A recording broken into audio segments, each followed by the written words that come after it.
Well, that was interesting, seeing some of the artwork of Kristy and hearing some of her stories. Yes, she's a very interesting lady. And, she really loves the oil painting. I can't get over just how extra challenging that is with having to let it dry so long. the part I found was interesting because I think I see women do this. I never seen a guy really do this, but like sew or do art while they're watching TV. I could never do that. Yeah, that's a special talent. It's like walking and chewing gum at the same time. I can't do that either. Yeah, so we'll learn some of Kristy's trade secrets tonight.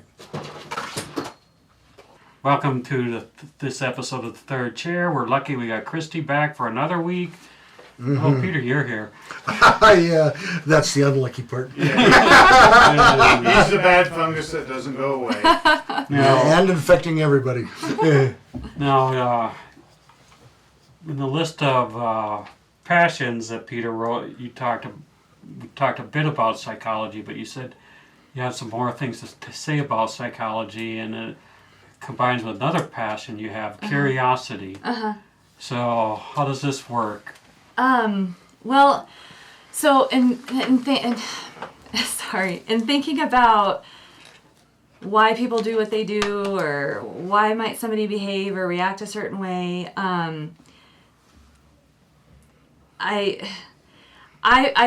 see that as me being really curious about things. So rather than instantly like reacting or thinking, oh, that's wrong, or I wish more people would be just a little more curious instead of instantly jumping to conclusions about something. I feel like there's so much more to learn about each other, and so I just. Is it like something I've been learning more as I get older? Yeah, yes. It's like curious. I mean, we have some baseball debates on like who's a better player and all that. And it's like, oh, this formula says this, and then it's like, yeah, was that all? And then somebody says, oh, you're way off. And I'm like, well, wait a minute, you got a point. Yeah, you know, just like everybody has a point, or if you do something stupid, sometimes you just do something stupid, but sometimes you had a thought in your mind. Yeah. And maybe you shouldn't have gone with that thought, but whatever. Yeah, one of the hats I wear is a life coach, and helping also people in recovery from drug and alcohol addiction. Oh, wow. And there's a saying that if you want to be successful, you have to learn how to have humble curiosity rather than having arrogant presumption, which is, I think could be another way of saying what you're saying. Exactly. And being open to different explanations and reasons. Yeah. Have you ever applied that to a situation, saying, why did they do that? And been able to talk to the person or find out a little of the story? I guess maybe when you were psychology at a school, did you like something like that? Oh, sure. Nothing specific is coming to mind. Okay. I'm feeling like I'm not sure what more to say about that. I'm sorry. I think of times. I should have thought through that a little bit more. Yeah, but I think of times like you see a kid or even an adult acting a certain way, and you make a harsh judgment or opinion. Yes. And then you found out, their wife just died. Yeah. And it totally changes how everyone's perspective and how you interpret that event. It's like, I'd be doing the same thing if my significant other just died or something. Yeah.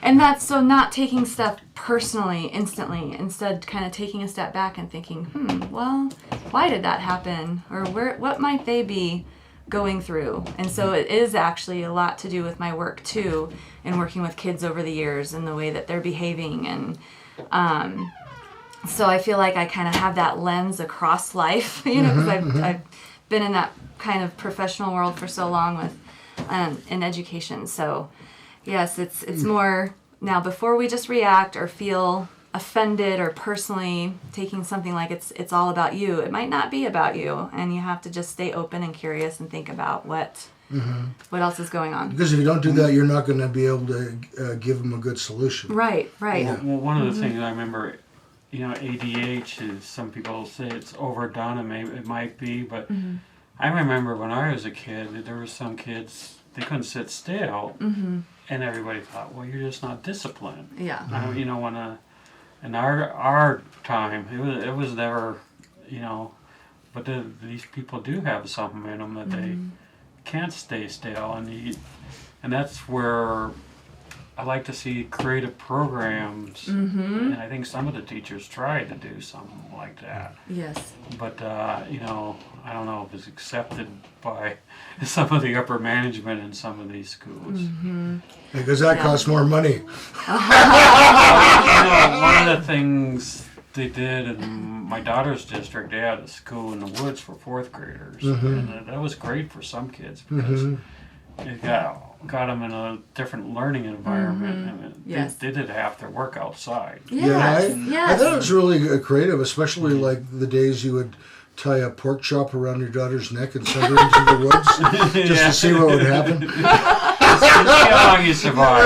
See her going, Daddy, there's a black bear. Peter, Doug had a different style of parenting than you did. I learned to run really fast as a child. But one of the things he had was like, he was very big on writing, and my daughter's writing really improved that year. But he said, find a quiet spot.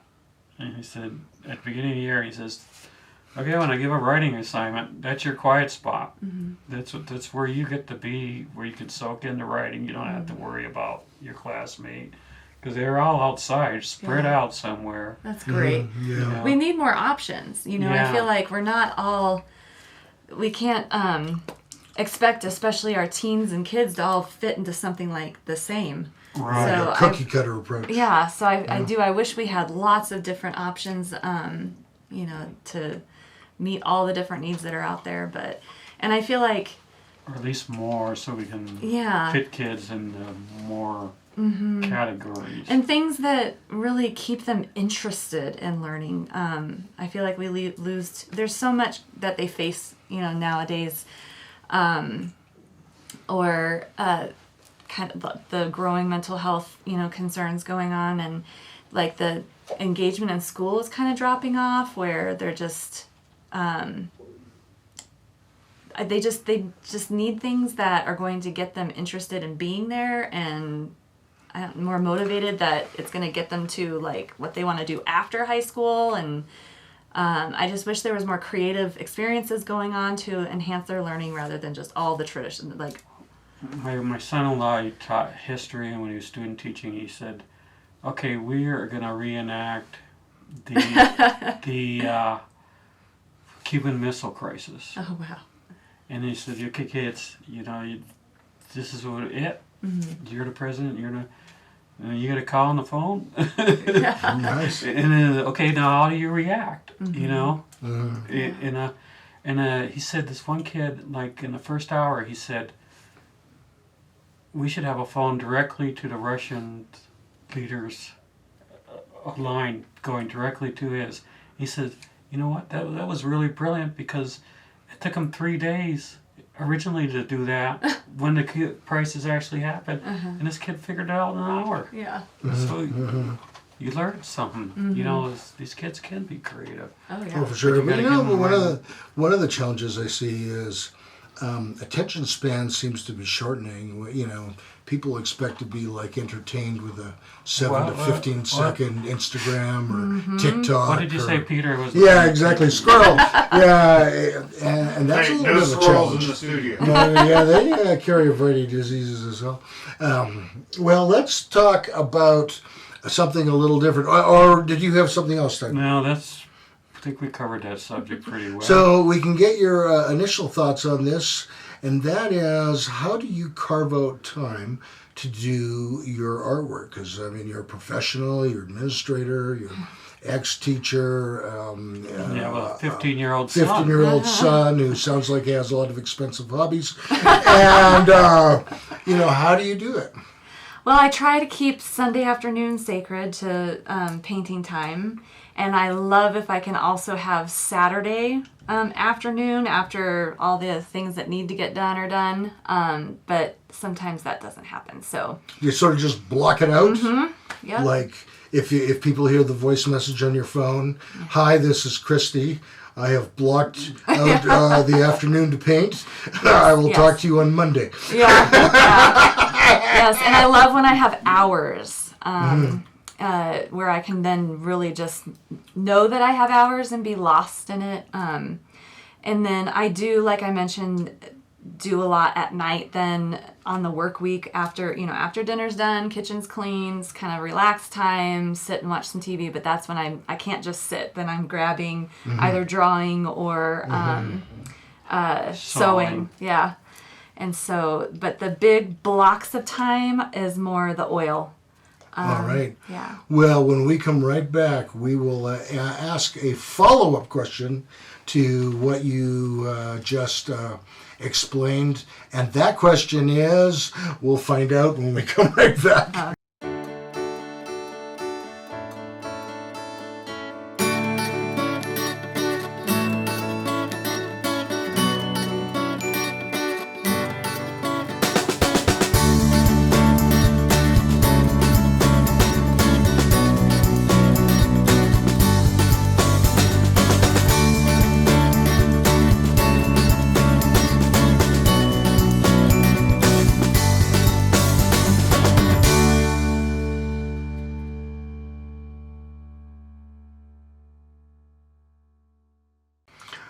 Welcome back to the third chair. I'm Peter. There's Doug and special guest Kristy Lorenzen. Is that right? Yes. Yeah, I got it. You did pretty good. We had one guest where we had to do the opening. We had 7 different takes because he couldn't get the name right. Pastor Brudebaker, Butter. I'm sorry. You can catch that episode on the channel. Yeah, and so when you're doing your artwork, do you go back and forth from the canvas? Like, say there's a full moon and you're working at night. Do you ever like pause and go sit in a chair and kind of stare out into the galaxies, and then go back to the canvas? Or when you're working, you're pretty much in place doing it? Yeah. Well, what I do though is I like to have multiple things going at once. So that if I need something to rest for a minute, or if I need a break from one for a moment, I have another one then I'm going to work on that one now. So it's common for me to have like 4 different ones at a time, and I'll work for a while and then get up and I have some maybe different spots, different easels, or if it's watercolor versus oil, I go and do that. So you got multiple projects on the go at any one time? Yes, and so, because like with watercolor, you have to put things down and let it dry, and so then it needs time to dry, but I still want to be painting in some way and not sit and wait for something to dry. So then I like to have something else in process, or then I get something else started so that I can bounce back and forth. Nice. Yeah. Would you consider that multitasking? I don't know. You're sort of doing one at a time. Yeah. Just in sequence. Yeah. Multicasking if she paints the watercolor. Yeah, one with your acrylic with one hand, watercolor with the other, and cut material with her feet. Yeah, that's multicasting. Yeah. So, is that sort of the best way that you found to get your creative time in? Like I know some artists, it's like they're up at 4 a.m. and that's their time. I'm not a morning person at all. It's more of a night owl. Yes. More likely to work to 2 in the morning if you don't think about going to bed. Yes. Yeah. So. Well, then it's only 2 more hours and you make it to 4. yeah. Either way, they're there at 4. Yeah, exactly. Yeah. Do you? People talk a lot about in life people that support you or having a network of people. Do you have that with artists, either ones that you hang out with or a group that gets together to encourage each other? Well, just starting to. Nice. Yeah, it's been kind of a lone thing, and but because of the experiences that I'm having, I'm now meeting more people and being able to then share progress with each other or talk about, hey, look at this. What do you think? So that's been nice. It's new. I haven't had that until this year. So No, wonderful. In around the time of World War II, there was a group that met called the Inklings, and C.S. Lewis and Tolkien, who wrote Lord of the Rings, right? Right. And 8 or 10 other writers. They would get together, probably smoke cigars and drink brandy, but they would kind of hold each other accountable to get their work done. And that was They effective. were also professors at the It was Oxford. Oxford, I think. Yeah. Yes, I mean these guys were learned men, but yeah. I mean their works are still read today. Movies made about them, and Yeah. The and we've had several artists on that had a group down at Cottonwood. What was it called? The Kettle calling the kettle black. Calling the Kettle Black. Where Because if you'd saying I wanted to get this done, and they would say go get it done. Yeah. Well, then they'd come back a week later, and the other artist was having trouble. So I said, "Well, you just told me a week ago." yeah. So they formed a formal group to hold each other accountable and Which is encourage really each neat, other. Because they got along well, and they kind of pushed each other. Because I mean, there's times when everybody gets discouraged, right? And, What's here's a psychology question, if it applies. What's sort of the biggest psychological barrier for you being an artist? Oh, well, not thinking that I'm good enough, or So sort of a fear of inadequacy, or is it a fear of rejection of the final product, or a fear of failure of not, having an international art show, or is it all sort of the same feeling? I don't know. It's that whole, of course, imposter syndrome where you think, nobody you can't believe somebody's going to actually give you money for your art, or it's. Am I really an artist? Yes. Yeah. At what point am I really an? And I haven't been handed the certificate. Yeah. Official artist. Right. Right. Welcome to the club. Yeah. and then okay, I got paid for the art, so I guess that makes you an artist, right? I mean, it's and certainly getting invited to put paintings on the wall that's at a gallery. Yeah. I mean, that should be some validation, but I often wonder, what it seems to be things that sort of focus on, am I good enough, or I'm afraid people won't like it. Right. Yeah, and there probably will be a few people that don't like it, but I mean, most people I think would like. Yeah. I know I like it. Oh, thank you. Yeah, you're doing some great work, and I was going to ask a follow-up question about that, but I don't remember what it was now.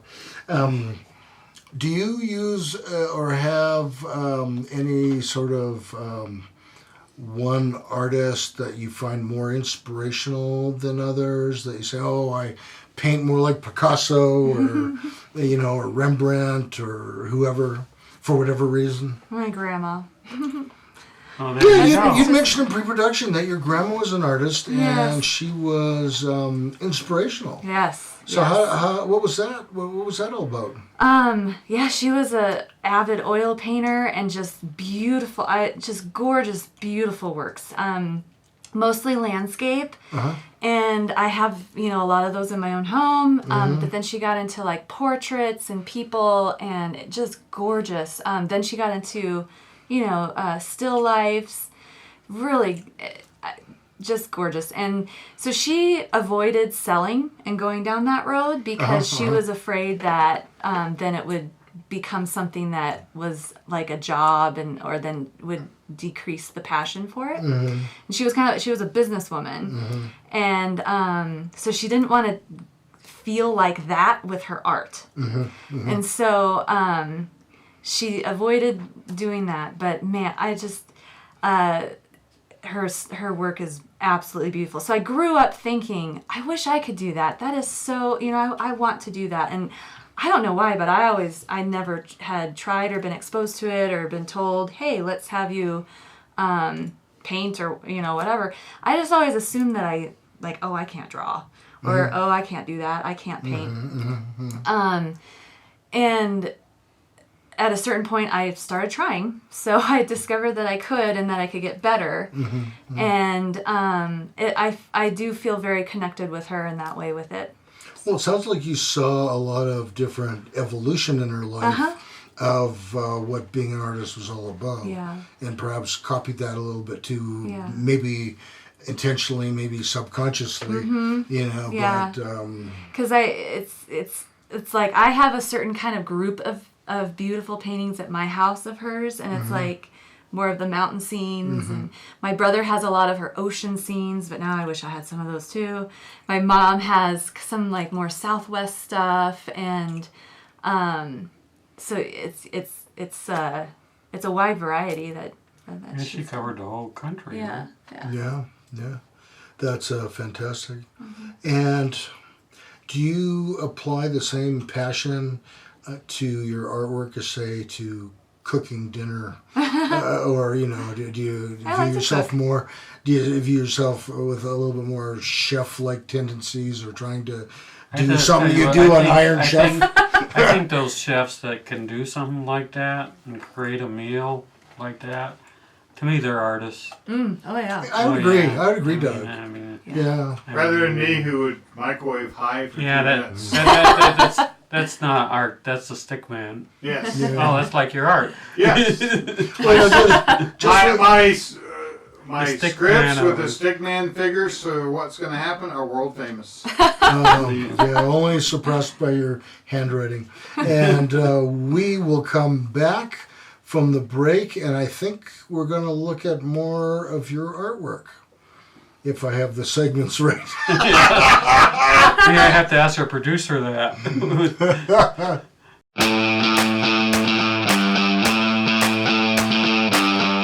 Hi, Peter and Doug here from The Third Chair. We're looking for a win-win situation. We want to keep these videos put up on a weekly basis, and we want to help you succeed with your business adventure. And we've brought up as a show a lot of important issues that people are interested in, and we brought up a lot of local actors and artists and bringing them forward, which helps them as well as our audience members in finding some of these things. So there is an email on the screen. Send us a note if you're interested in knowing about some of our sponsorship packages.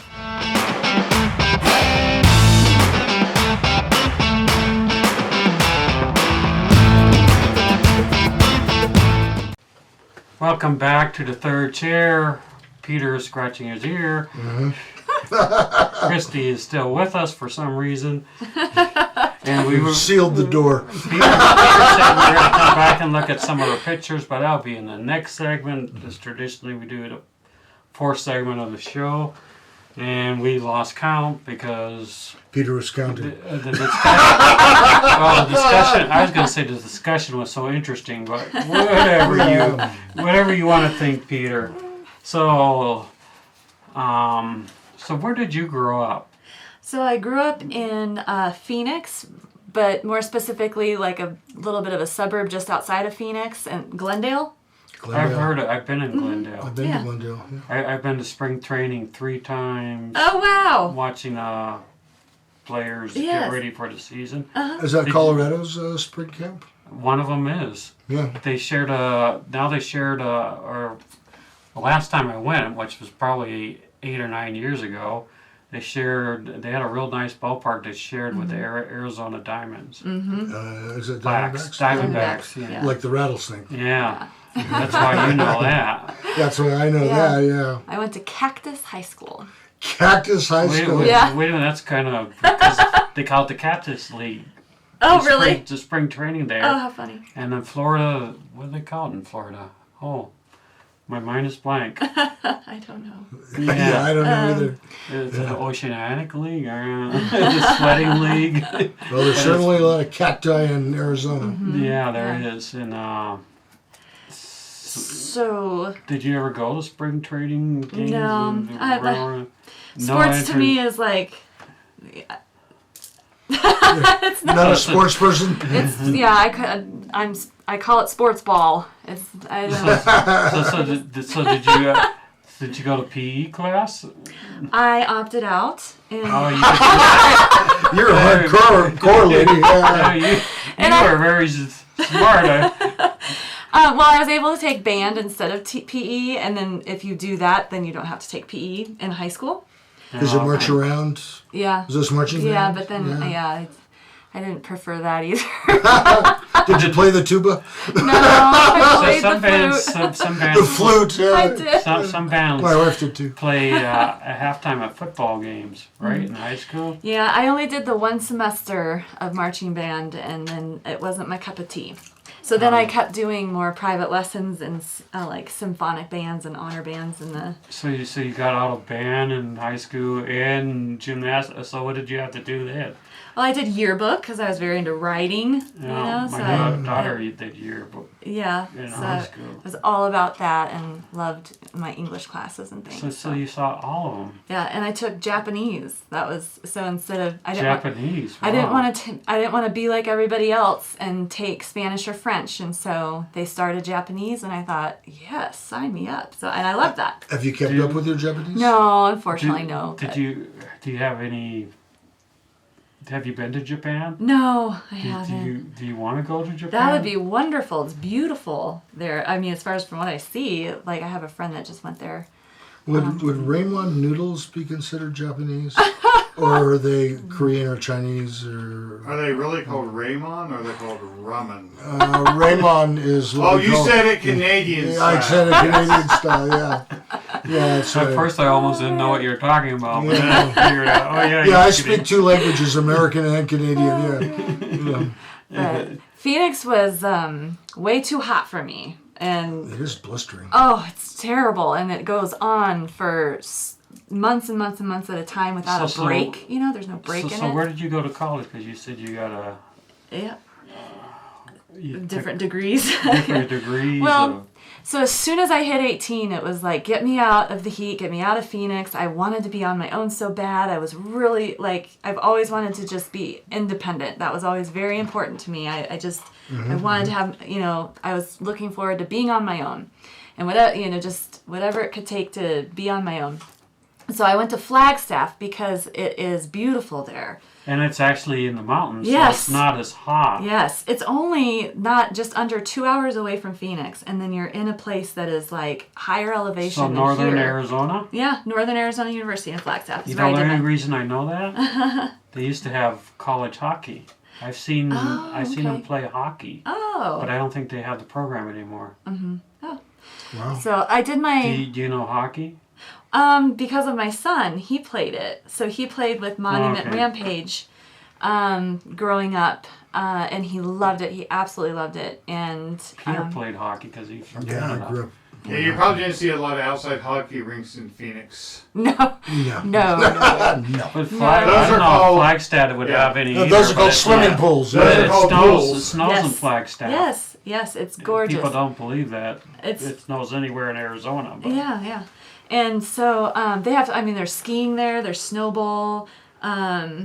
Snowball. It's the ski resort. I Oh, actually, I mean, okay. I haven't. Oh. Not the little That's what they bitty called snack it a cake. long time ago. I would assume it's still the same name, but so yeah, that's where I did undergrad and majored in special ed and elementary ed. Nice. And after that, actually, I lived in Iowa for 6 years. Oh, Oh, wow. Iowa. Yeah. It was a Iowa. little cooler in Iowa. So was Yeah. Iowa too cold now? They have to be. I loved Iowa. So you loved it? Winters So- are cold in Iowa. Yeah, Yeah, they yeah. are. This is the I happy grew up spot, in- It's a as far happy, as yeah, Colorado. not, yeah. Yeah. I Hey, feel- I tell you, I grew up in North Dakota, Mm-hmm. and I went to college there because it was like we couldn't afford too much, Uh-huh.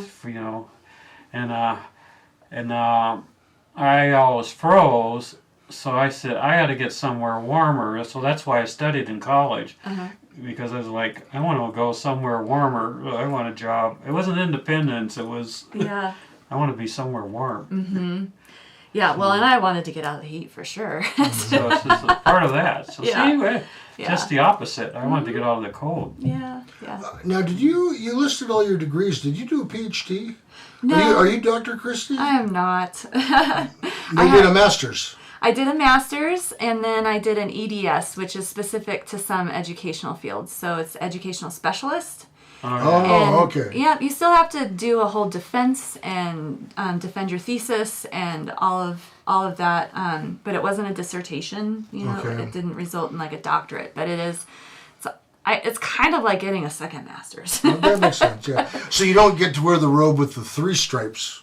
If you have a doctorate, you get 3 stripes on your robe. I didn't get any stripes. I have a 3-stripe robe. But he painted them on himself. I sewed them on. Yeah. Did you keep your robe? I did. I did. Oh, did Yeah, you? it's like 1988. Yeah, Peter walks around his house in his robes. So it's just, Yes. Like Nilsson I don't Schmilsson. remember. I thought that was something we rented. I don't know. It was something you rented. Yeah. Oh, okay. Yeah, exactly. I was like, well, maybe in Canada you keep it. I have So what's mine. your I thing? grew had to up buy 'em. 70 miles from the Canadian border, so That explains it. I've had a lot of. I've had a lot of Canadian friends in my life, which explains a lot. Explains a lot. What was your thesis for your master's or your EDS? It was on research-based prevention and intervention for adolescent substance abuse. Oh wow! And what Wow. conclusions did you come to? That DARE doesn't work. That what just say no kind of thing? Right. And more programs that involve like a way to connect the kids in more meaningful activities or like mentorship and doing things out in the community and more like those alternative creative approaches. That's the kind of stuff that works. DARE's not effective. Well, one of the It's kind of interesting because I think mentorships are important, but then we have mentors with like teenagers who did some of the wrong things, and it's kind of sad. Yeah. Because it kind of like parents are kind of like, you want to mentor my kid, and I don't know, because they've seen so much in the past where these kids they were molested or something, well, when kind of hurt our society as a whole. I mean, it's another effect of stuff like that happening. we know in alcohol and drug recovery now that if you don't address like sexual trauma in people, they just don't get better. They'll just keep using. It's not just a matter of getting them to stop. You got to address the other problems. And of course, these are school-based programs, so it's not going to be what fixes or what really completely addresses the whole problem, but it's a piece that it was more on the prevention side as far as what can help prevent the substance abuse. Well, definitely when people have meaning and purpose in their life, they do better. Yeah, that's a huge thing. This time we are going to look at some pictures when we come back. yeah, Doug, Peter lied the last time. Well, and now another L word, I've lost the pictures. No, We I will found them. find a commercial. Well, during this break, Peter will find. All of my Pictures. paintings are printed in.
Welcome back to the third chair. It's Peter with Doug and Kristy Lorenzen, and I have found the pictures that we're going to put up on the screen. This first one was a commission request. Yes. And I don't know if it has a specific name, and I don't know what technique that is, if that was an oil painting or water or what. It's oil, and a lady that I work with asked me, can you do something where it's kind of like the silhouette of myself and my son when he was little and her mom, so like grandma, son, her. The generations. Yeah, and because I had done something like this that was like a mother and son, and she saw that and said, "Ooh, could you do that, but have it be like looking more like me, like her profile silhouette, and then her." Nice. Yep. Her So mom. how did you do the silhouettes? Did you take pictures of them so you could get the silhouettes right, or? No, I drew it out a little bit and then showed her examples and said which one is the most like, and then I printed different sizes of that so that I could then just kind of trace around on the canvas after I've painted to get it exact. Yeah. That's So, a pretty neat idea. Thanks. OpenAI and Chat CPT wasn't involved in generating those No. images. Generate my neighbor's profile. That could be a lot of fun. You could get a lot of different stuff by just saying that. This next one is not one that you did, but you put on your Instagram. And I was curious, I really like it. I was curious what you were thinking when you put it on there. It's a lady, and it looks like she's sick to her stomach and perhaps vomiting hearts and love. Yeah. Yeah, what was your thinking behind saying, this I want to display prominently on my Instagram? Well, I really like it too, and I wish I could remember the name of this artist. My cousin would be able to say it right away.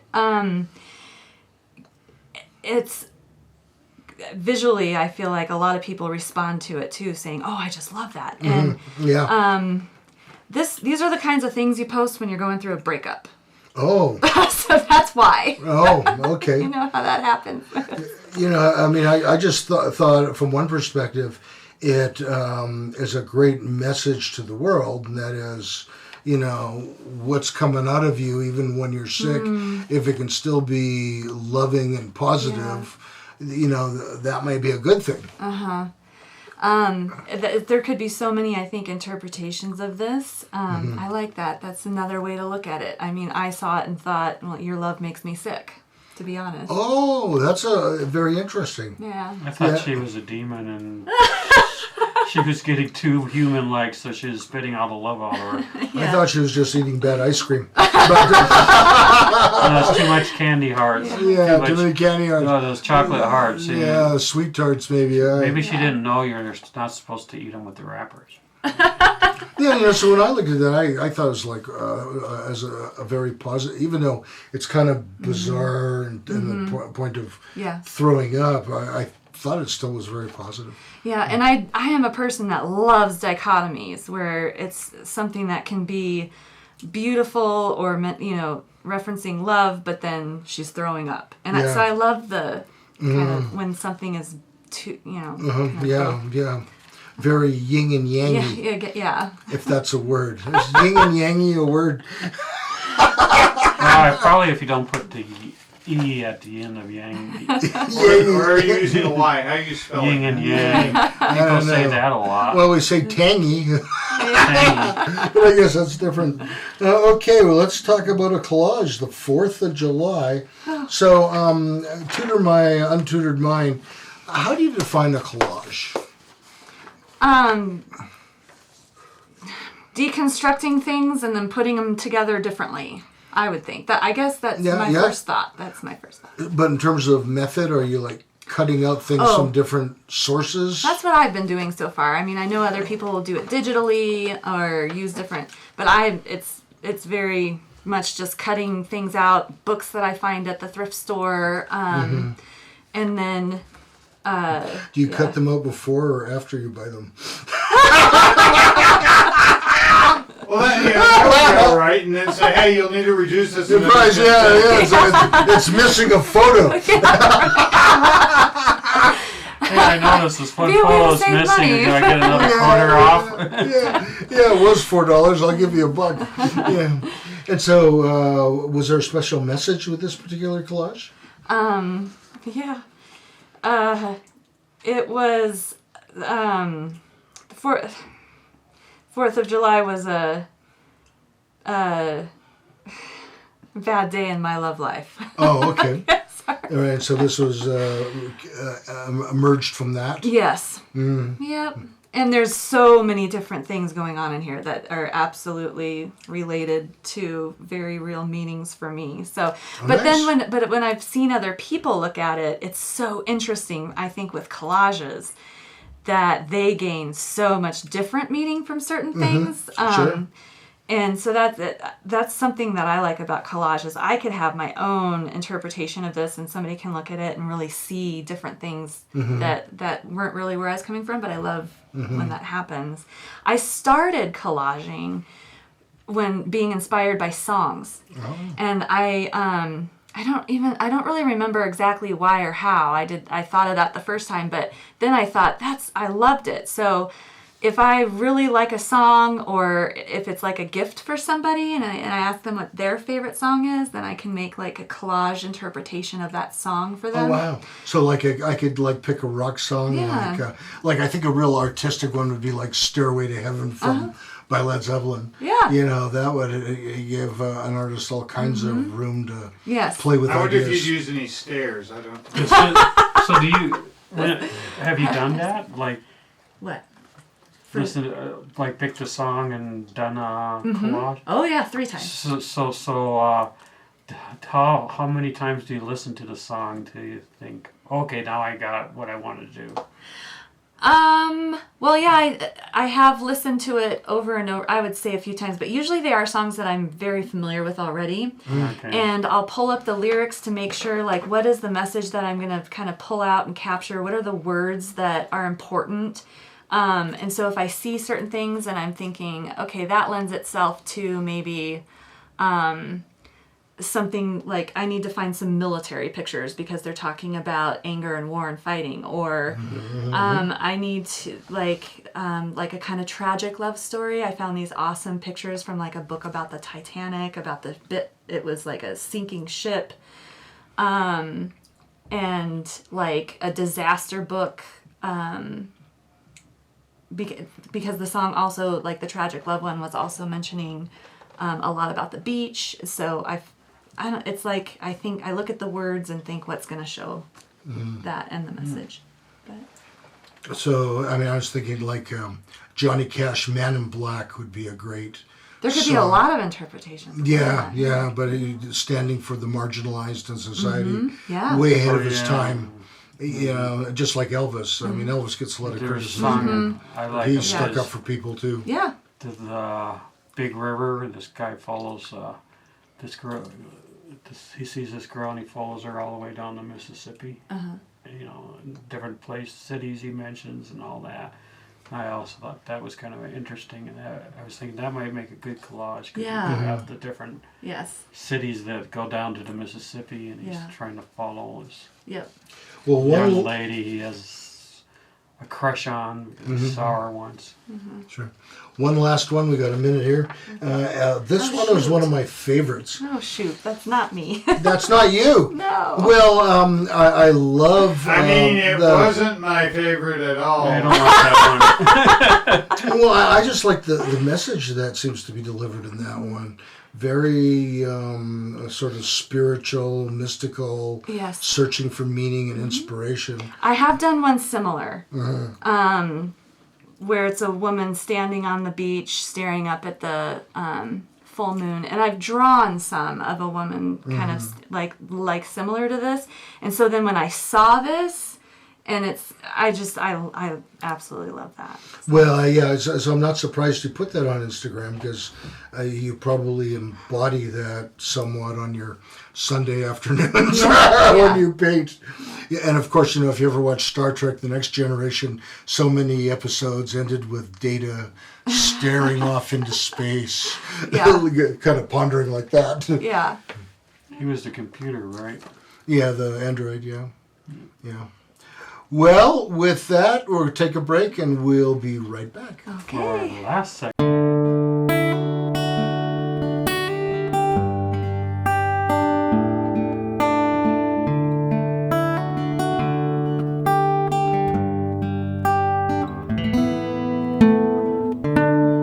Hi, I'm Peter from Pikes Peak Recovery Coaching, and as you know, I do help people with drug and alcohol recovery issues. I love to help people get better, but I also offer a variety of other services, including regular life coaching services. I've helped several people write and finish a book. I've helped a doctor that was in medical school graduate and then get into a residency.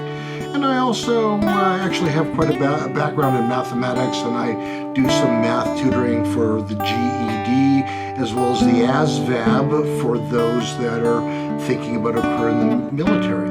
So my contact information is on the screen. Please send me an email or a text, and we can talk about some of these services and how I can help. That's Peter Grigg at Pikes Peak Recovery Coaching.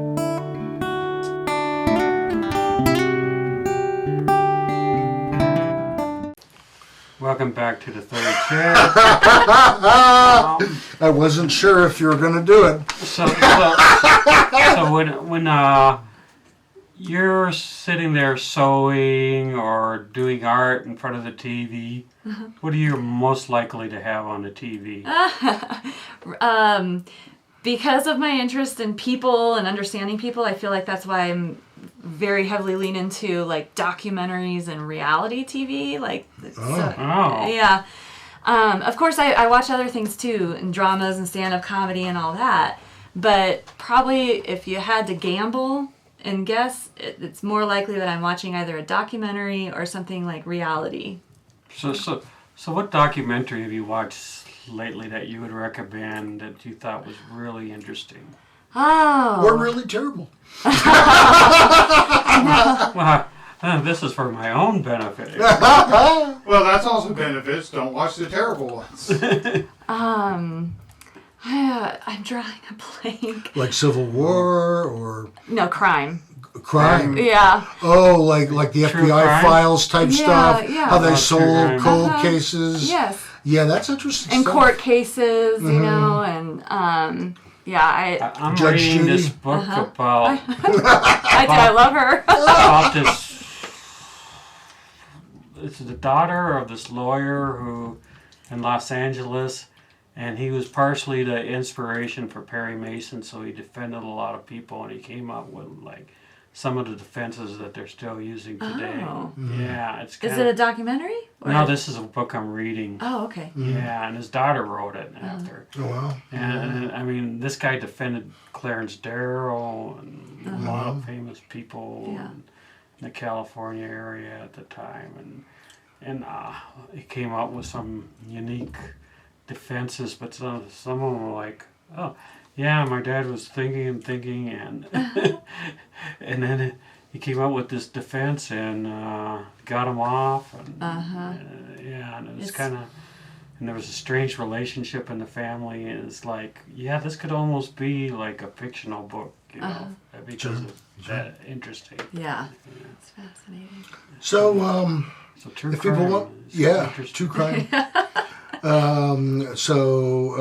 If someone wants to talk to you about doing a commission, what's the best way for them to contact you?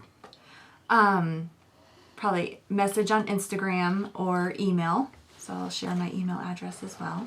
Nice, nice. And I know you've done quite a few commissions with friends that you normally see every day. But if it's a total stranger that wants to talk to you,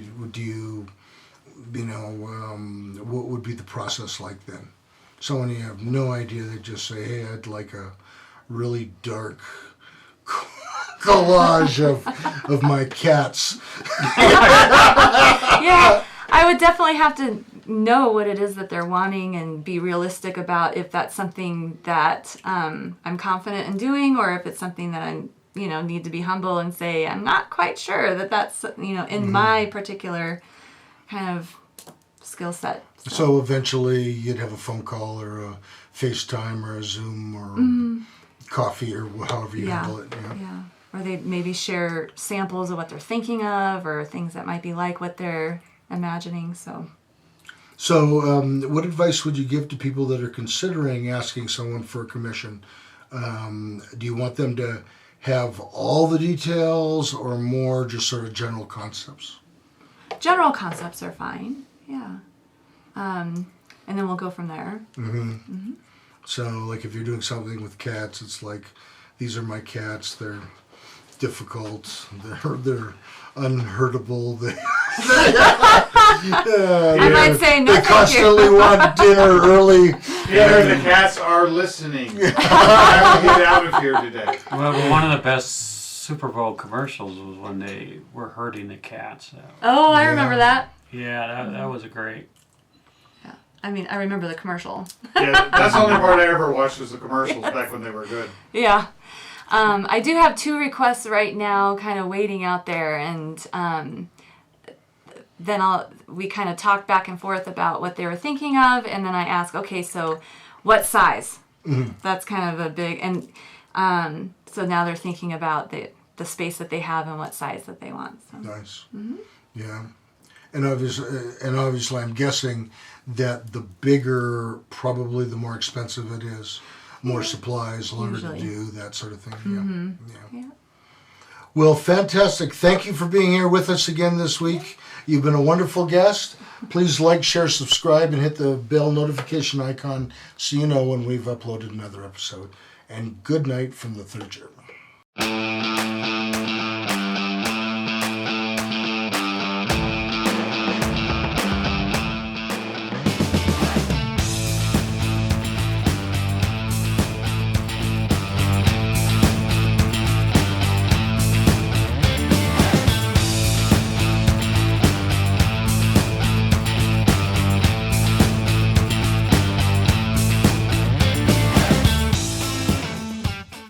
Well, Doug, you are moving on to some incredibly new and exciting art and website projects, and we're so excited for you. Yeah, I'm going to write more about baseball and maybe some other things. Yeah, so that will be incredibly time intensive as you are developing your own project, and while we're excited for you. We know that you won't have as much time and you won't be filming any more episodes. And so we just wanted to say thank you for all the great work you've done over the last 6 years. We really appreciate it. You've been a great part of our team, and you always keep Peter straight by taking his questions and making his questions work. A little shorter, so. He shortens them up a little bit. He shortens them a little bit. Or you make sure he gets really the really long. strange ones. If it was really, really long, and I thought, well, let Peter ask this question. Well, I remember talking to you 5 or 6 years ago where you said after you retired from being an auditor that you wanted to try some things that would really challenge you. Has the show been that for you? Oh, yes, and more. So I really enjoyed doing it. It has gotten me out of my comfort zone. Nice. And I want to try some more things out of my comfort zone. And I have ideas of where I want to go with this writing thing. And now I got to sit down and execute. Nice, yeah, plan it out. That's the hard part. Well, if you need any help from us, we're always happy to give you our opinion. Yeah, But we do understand what about opinions. Everyone has one, just like something else. That's true. Yeah, well, if you ever need a strategy session at Captain D's, we're here for you. Thank you again so much. Yes, Thank you. Thank you, brother. Thank you. This is